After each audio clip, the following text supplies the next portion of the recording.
Bueno, buenas tardes. Vamos a arrancar el último grupo de exposición. Me comentaban los organizadores que hay que firmar la asistencia del bloque de la tarde, así que después cuando se retiren, por favor pasen a firmar la asistencia. Y bueno, nosotros somos también un grupo dentro del CIMEC que nos dedicamos a fluidodinámica, y en este bloque vamos a tratar el tema de termofluídica y aerodinámica exterior. Está compuesto por el doctor Luciano Varelli. Bueno, también una de las cabezas del grupo es el doctor Mario Storti, que no pudo venir porque está de viaje. Nicolás Trizano, quien les habla, y Bruno Storti, entre otros. También se quedó parte del grupo allá en el CIMEC. Arrancó. Buenas tardes. Gracias, Nico, por la introducción. Bueno, en mi caso, yo voy a hablar un poco o exponer sobre termofluidodinámica. Aplicada específicamente, ya vieron en las charlas previas algo de termofluidodinámica en los reactores. En mi caso lo vamos a ver aplicado en transformadores eléctricos, ¿sí? Un estudio que hicimos y venimos haciendo en transformadores eléctricos. Bueno, en este estudio, en este trabajo, trabajamos junto a Gustavo Ríos y a Mario Storti, que era, como dijo el Nico, el director de este grupo. Bien, ¿en qué contexto nosotros empezamos a trabajar en torno a los transformadores eléctricos? Bien, a partir de una solicitud o un requerimiento, ¿sí?, de la empresa Tadeo Cerveni, que se encuentra ubicada aquí en Santa Fe, en la ciudad de Galvez, allá por el 2016, nos solicitó que querían realizar un análisis fluidodinámico, particularmente no en el transformador en su conjunto, sino en uno de sus componentes, que eran los radiadores, ¿sí? Bueno, como pueden imaginarse, estos transformadores, principalmente los de potencia, sí, son unos componentes extremadamente valiosos en lo que es la red de distribución eléctrica, y por el lado del radiador es aquel elemento encargado de disipar el calor generado, ¿sí?, por distintas pérdidas que surgen en el transformador, entre un fluido que es un aceite que se encuentra en el interior del radiador y el medio ambiente, ¿sí? Para el fabricante, en este caso, era muy importante tener un conocimiento detallado de cómo el aceite hacía esa transferencia de calor entre el núcleo, la bobina, ¿sí?, y el radiador. ¿Sí? Cómo era esa transferencia de calor entre estos componentes, para luego llevarlo al medio ambiente. En los transformadores de potencia, generalmente podemos encontrar dos formas de funcionamiento más típicas. Una es cuando tanto el aceite y el aire funcionan por convección natural, ¿sí? Hay una fuerza de boyancia que mueve el aceite dentro del transformador, y esa misma fuerza en el aire es la que hace que el medio ambiente remueva calor desde el transformador, ¿sí?, a través del radiador al medio ambiente. También, cuando el transformador se encuentra en una situación, a lo mejor, o en un medio ambiente con altas temperaturas y con una carga importante, muchas veces se pasa a una condición de forzado, en lo cual ustedes van a ver que en la parte inferior de los radiadores hay unos ventiladores, ¿sí? En ciertas condiciones esos ventiladores se encienden y, bueno, hay un forzado del aire a través del radiador, lo cual permite remover aún más calor, ¿sí? Bueno, los objetivos de este análisis eran, por un lado, entender el funcionamiento y tratar de ver la posibilidad de reducir, ¿sí?, hacer más compacto este radiador, ya que en los transformadores de potencia los radiadores son una parte bastante voluminosa en todo lo que es el transformador. Y muchas veces las estaciones transformadoras hoy en día tienen un espacio físico delimitado, y cada vez esa estación transformadora debe suplir cada vez más potencia a una ciudad. Entonces, bueno, poder hacer todo más compacto beneficiaría poder a esa estación transformadora proveer más energía eléctrica. Bueno, para todo este estudio, como ya han visto en charlas pasadas, los chicos estuvieron hablando acerca de OpenFOAM. Bueno, nosotros usamos otra suite de herramientas computacionales. Por un lado tenemos lo que sería Salomé, que es un software libre, al igual que FOAM, como mencionaban los chicos, para tanto hacer el preprocesamiento, trabajar con los CAD, generar las discretizaciones y luego para visualizar los resultados obtenidos de un software que se llama COD-Saturn, ¿sí? Que es nuestro solver de CFD, ¿sí? Con el cual resolvemos las ecuaciones tanto para la parte fluidodinámica como la parte térmica. Bueno, acá hay un par de filminas acerca de este software. Este es el caso de Salomé, ¿sí? Es un software, una plataforma, ¿sí? Open source, que permite integrar tanto la parte de diseño, de CAD, ¿sí? Permite importar, en nuestro caso nos permite importar las geometrías que nos pasa el fabricante, ¿sí? Trabajar sobre ellas, hacer las modificaciones que necesitamos y luego generar las discretizaciones o las mallas, ¿sí? Para resolver las ecuaciones, ¿sí? en esa geometría.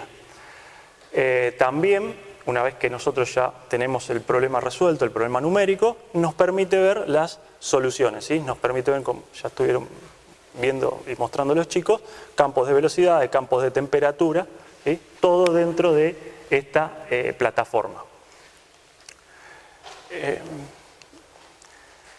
Bueno, acá era lo que le estaba comentando un poquito recién.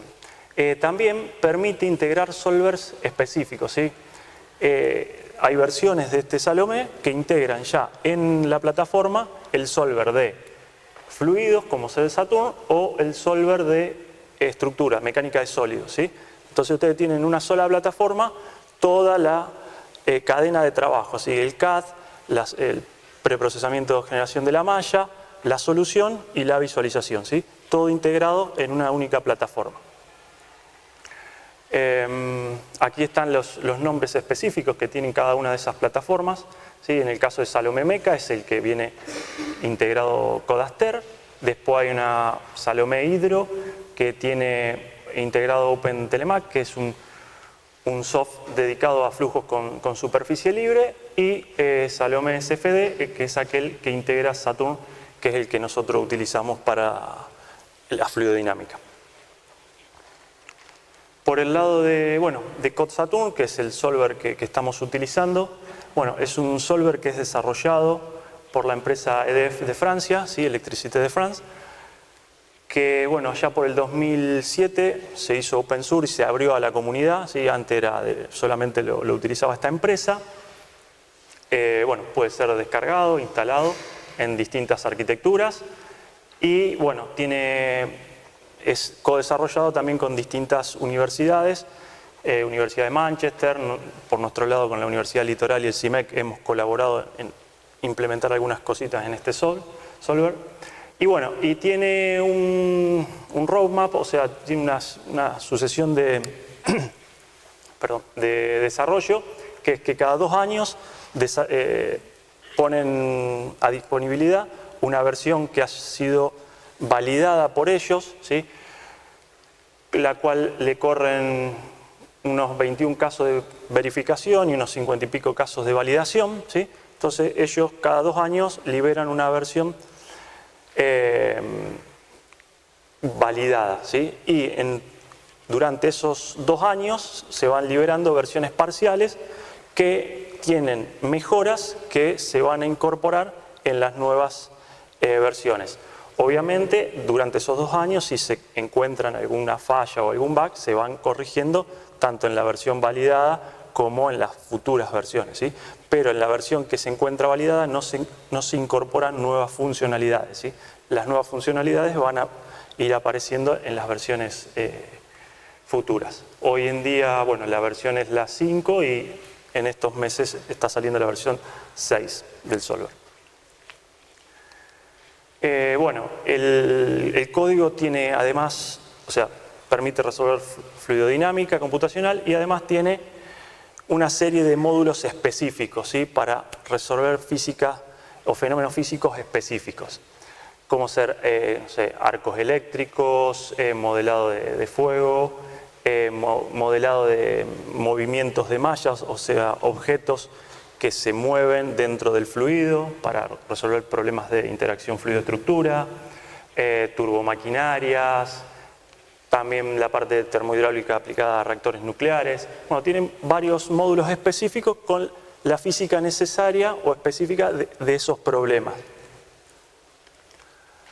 Bien, en nuestro caso vamos a usar estas herramientas para resolver o para conocer cómo es el intercambio de calor entre el aceite y el radiador y el medio ambiente. Acá, bueno, hay dos imágenes.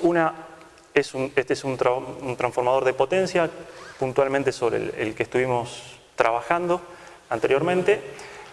Bueno, acá como pueden ver tiene una gran cantidad de radiadores y aquí abajo están los forzadores. Mientras que en este caso es un transformador de distribución que podemos ver en alguna que otra esquina, ¿sí? También tiene aceite y estas aletas son las encargadas de transferir el calor producido por las pérdidas en el interior del transformador al medio ambiente. Bueno, en este caso no tiene este tanque de expansión, ¿sí? Son las propias aletas que al calentarse y dilatarse el fluido compensan esa dilatación.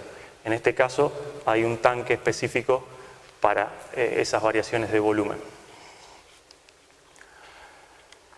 Bueno, ¿cómo se procedió en este estudio? Bueno, primero entender desde la física más básica el problema, para lo cual generamos un modelito muy sencillo, que le llamamos semianalítico reducido del transformador, en el cual tratamos de colocar todas las ecuaciones que representan la física, ¿sí?, en algo sencillo que nos permita entender qué impacto tenía cada uno de los parámetros involucrados y luego, al ir a hacer un CFD o algo más complejo, ya tener un conocimiento de por dónde encarar la resolución y la parte de investigación. Bien, luego se generó ya el modelo más complejo, el CFD 3D, acoplado la parte térmica, ¿sí?, con la fluidodinámica, pero analizando solamente un panel, no el radiador completo. El radiador completo de ese transformador tenía 26 paneles. Entonces primero analizamos un panel para conocer cuál era la fluidodinámica dentro del panel. Y luego la información que obtuvimos de esta simulación inicial, alimentar con información ahora de CFD al modelo reducido y luego también al modelo completo con las 26 aletas de ese radiador, ¿sí? Pero primero arrancar con solamente un panel de ese radiador. Bueno, todos estos resultados, la empresa construyó un pequeño banco de prueba en donde pudimos contrastar los resultados numéricos con resultados experimentales, ¿sí?, ya sea de temperatura, de caudal de aceite, de velocidad de aire a la salida del radiador, para darle certeza a lo que estábamos midiendo y saber si hay discrepancia, bueno, por dónde puede venir esa discrepancia. ¿Qué parámetros queríamos analizar y comparar con los experimentales? Bueno, la capacidad de disipación de calor de un panel y luego de un radiador, el coeficiente de transferencia que va a tener ese panel con el medio, distribución de temperatura en toda la aleta, ¿sí? Ellos más o menos iban con un termómetro infrarrojo y podían medir la temperatura del aceite a la entrada, a la salida, pero no sabían muy bien qué pasaba en el medio.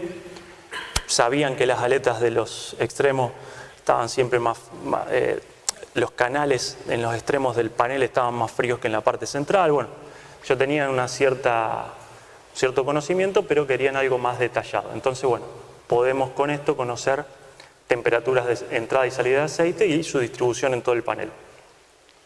Y las velocidades ya sea de aceite y aire circulando por el radiador.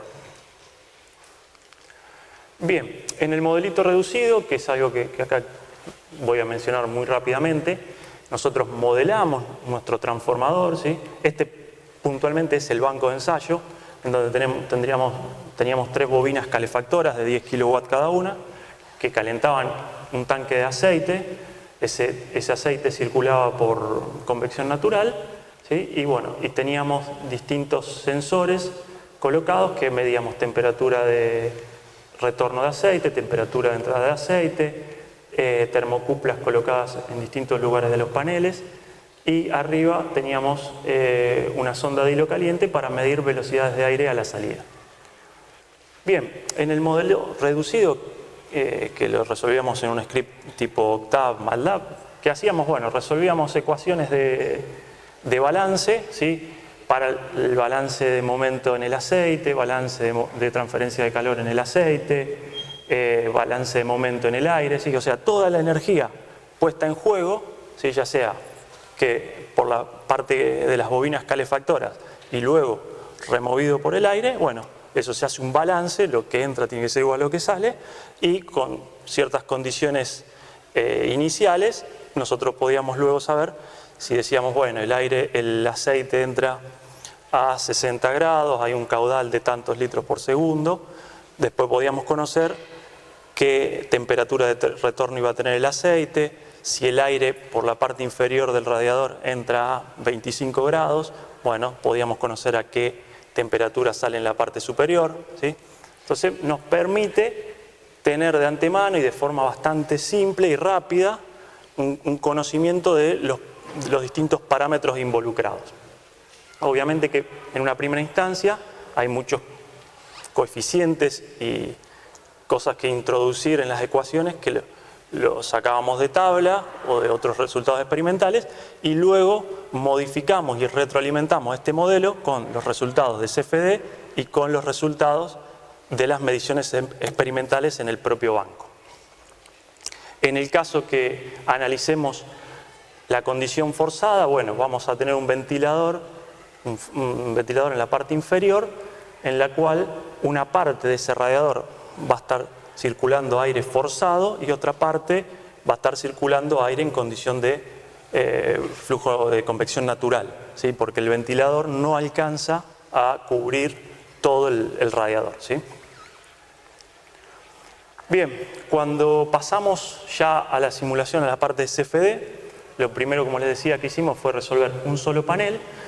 La empresa nos proveyó la geometría, ¿sí? Y nosotros sobre esa geometría, bueno, generamos, como ya han venido viendo en las distintas charlas, una malla, una discretización, ¿sí? Hicimos una resolución transiente o temporal de este problema, con el cual nosotros pudimos luego alimentar a un modelo del radiador completo, ¿sí? Con el ventilador a partir de información, ¿sí? Obtenida de esta simulación, ¿sí? Esta simulación es una simulación acoplada entre aire, conducción en la chapa del radiador, del panel y el aceite circulando por el interior de este panel. Luego, para simplificar un poco la complejidad de este problema, nosotros obtuvimos un perfil de temperatura en ese panel y alimentamos a este problema en donde teníamos 26 paneles ahora. Si tendríamos que haber modelado los 26 paneles usando esta estrategia, bueno, hubiese sido un problema bastante costoso en cuanto a tiempo, ¿sí? De resolver. Entonces, bueno, con este primer modelo sacábamos una distribución de temperatura en todo el panel y esa distribución luego la colocamos en cada uno de estos paneles y analizamos el radiador completo. Por eso acá dice que se asume que los paneles no tienen espesor. Son una superficie en el cual en esa superficie fue impuesta o colocada la misma distribución de temperatura que sacamos previamente, ¿sí? Eso nos reduce mucho el costo computacional y el tiempo de cálculo. De la primera simulación, nosotros ¿qué sacamos como datos? Bueno, por un lado la distribución de temperatura en el exterior, esto sería la chapa, ¿sí?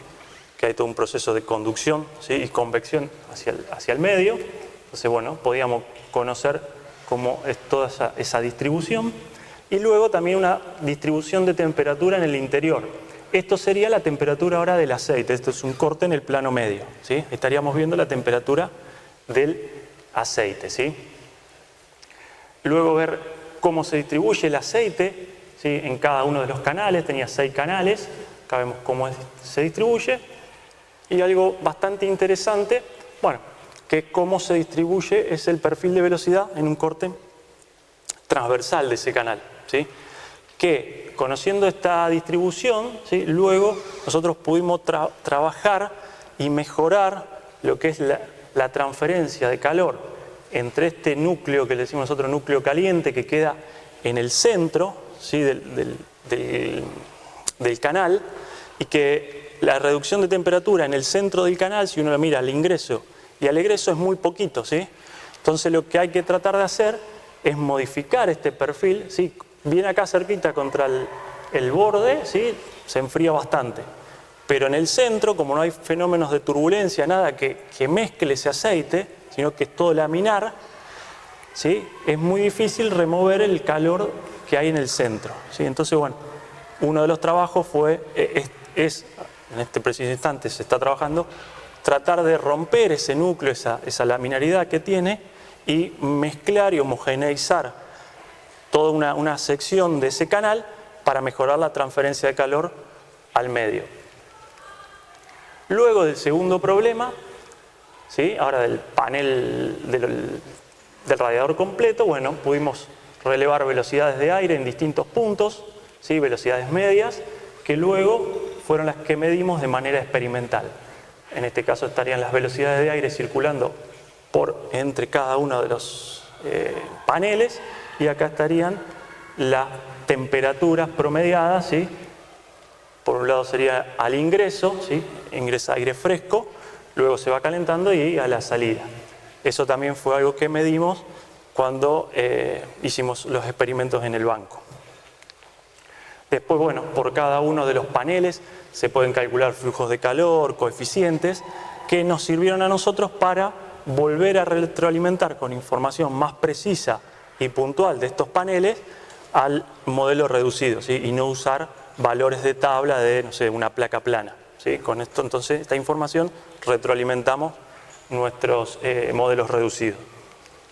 El modelo reducido también tiene un objetivo que es que el fabricante pueda evaluar el desempeño de un transformador. Bueno, ¿qué pasa si en vez de poner un radiador de 1,80 m pongo un radiador de 1,60 m, en vez de poner 26 aletras pongo 30 o pongo 22? ¿Sí? Entonces puedo evaluar rápidamente, ¿sí? en segundos, cuál va a ser la temperatura media, cuál va a ser el comportamiento global del transformador. Bueno, se hicieron las mediciones, se validaron los caudales de aceite circulante, las temperaturas medias, para las distintas posiciones como le mostraba, ¿sí? Obviamente acá hay muchas cosas promediadas porque la parte de la circulación del aire, ahí sí hay fenómenos de turbulencia, ¿sí? Entonces, bueno, no hay valores constantes, sino que varían en el tiempo. Y bueno, lo que se hizo fue, ahora va a haber una gráfica, sacar valores medios y desviaciones. Pero en este caso, lo que quiero mostrarles es qué pasa cuando se enciende el ventilador, ¿sí? Se enciende el forzador. Cuando se enciende el forzador, bueno, en la zona que el forzador está siendo efectiva, ¿sí? Que toma más o menos la mitad de todas las aletas, de las 26 hay entre 10 y 12 aletas que están siendo sopladas por este ventilador, ¿sí? Bueno, se ve claramente, bueno, el jet de aire circulando, y pudimos evaluar cuál es la potencia disipada por cada uno de los paneles, ¿sí? Aquellos paneles que están siendo soplados, ¿sí? por el ventilador casi duplican la potencia disipada, ¿sí? Pasando de una potencia disipada por panel, o sea, de unos 350, 400 watts por panel, aquellos que están siendo soplados pasan casi a 700 watts, ¿sí? Y las temperaturas, ¿sí? Disminuyen significativamente, ¿sí? El caudal de aire es mucho mayor, remueve mucho más calor, y la temperatura en cada uno de esos paneles baja con respecto al resto. Acá están los resultados que les mencionaba, ¿sí? Tenemos los resultados promediados CFD y los resultados experimentales. Como ven, bueno, hay unas barritas de desviación estándar que nos dicen los rangos en lo que hemos estado midiendo, y bueno, el CFD y el experimental cómo machea eso, si estamos dentro de valores aceptables. Acá, bueno, en este caso también se hizo una validación cuando el transformador está funcionando en condición, una parte natural y una parte forzada, ¿sí? Y cuál es la potencia disipada total. Bien, ¿cómo nos va el tiempo? 20. Bien, vamos a acelerar un poco. Bueno, este trabajo derivó en tratar de mejorar esa transferencia de calor entre el panel y el medio ambiente, para lo cual se empezó a estudiar lo que se conocen como generadores de vórtices. Ya son súper conocidos, muy utilizados en aerodinámica. Son unos pequeños dispositivos pasivos que lo que hacen es generar un flujo secundario, un vórtice, y mejorar la transferencia de calor localmente. ¿Sí? Acá tenemos un dispositivo en lo que nosotros llamamos una celdita de análisis. Entonces, en nuestro caso, ponemos como si fuese un triangulito, una aletita delta. Esa ala delta va a generar un flujo secundario, entrante y saliente, y ese flujo secundario, en lo que es la estela de ese generador de vórtice, va a mejorar, ¿sí?, la transferencia de calor. Esos vórtices se van a pegar contra la superficie y van a mejorar la transferencia de calor. Bueno, lo que no sabíamos era ni el tamaño ni el ángulo de ataque, ¿sí?, que teníamos que poner esos generadores de vórtices. No fuimos a un proceso de optimización, sino que hicimos un barrido en base a literatura que habíamos visto de funcionamiento para distintos reinos, y como al poner estos objetos dentro de un canal de aire también produce una pérdida de carga, teníamos que hacer un balance entre pérdida de carga introducida y calor, mejora en el calor removido. Entonces, bueno, hay una pequeña ecuación que nos permite ponderar esas dos cosas, y hicimos distintos análisis para distintos ángulos de ataque y distintas separaciones del panel, ¿sí? O sea, si el generador de vórtice tenía que estar apoyado sobre la superficie o tenía que estar separado a una distancia D. Bueno, con esto nos quedamos que el que mejor andaba para el rango de velocidades que íbamos a tener dentro de un radiador era, creo, si mal no recuerdo, el de 40 grados con 3 milímetros de separación. Entonces, teniendo ese dato, empezamos a hacer estudios con ese generador de vórtices. Acá vemos el caso que llamaríamos testigo, ¿sí? Acá tenemos una placa plana sin el generador de vórtices, y ahora la misma placa pero con el generador. Y vemos cómo, y en este caso vemos en términos relativos, la mejora en la transferencia de calor, ¿sí? Todo lo que está en rojo, ¿sí?, es por arriba del valor unitario, ¿sí? Hay una zona que mejora, pero también hay una zona en el lateral en donde el flujo secundario no pega sobre la placa, sino que va en el sentido contrario, que la capa límite es mayor, y ahí empeora la situación, ¿sí? Ahí empeora, ¿sí?, con respecto al caso testigo, tenemos 0,5. Pero si uno hace un balance global, integral de todo eso, hay una mejora, ¿sí? Ahí da mayor que 1 ese valor. Acá vemos, bueno, un poco los flujos, ¿sí?, cómo se generan los vórtices. Acá está la zona de ingreso, de inflow que les mencionaba, acá la zona de salida, y esto es un campo, esto es temperatura y esto es de velocidad, ¿sí? Bueno, una vez que analizamos un generador solo, armamos nuestro panel, lo llenamos de estos generadores puestos sobre el canal, ¿sí? Y bueno, ahora queríamos ver de forma integral en todo el panel cómo se comportaban. Y acá, bueno, lo que tenemos es el resultado de la distribución de temperatura, la distribución de coeficiente de intercambio sin los generadores, y aquí con los generadores, ¿sí? Acá hay un pequeño zoom en donde se puede ver que atrás, sobre la estela de esos generadores, hay una mejora significativa en la transferencia. Esto, que es una tarea que nos quedó por realizar, mejorar la ubicación de esos generadores, ya que estaban colocados, no estaban orientados normales al flujo, ¿sí? Hay un flujo lateral ingresando al panel, entonces, bueno, estos deberían tener un cierto angulito y no estar igual ubicados que los del centro. En términos integrales, se logra más o menos un 16% en mejora del intercambio térmico, colocando estos aparatitos que son totalmente pasivos, ¿sí? En principio no requieren ningún mantenimiento ni ningún accionamiento. Bueno, acá también están un poquito de números acerca del funcionamiento de esos generadores, pero bueno, mejoran la transferencia. Como resultado si mejoramos la transferencia, es tener un transformador que está trabajando a una temperatura menor.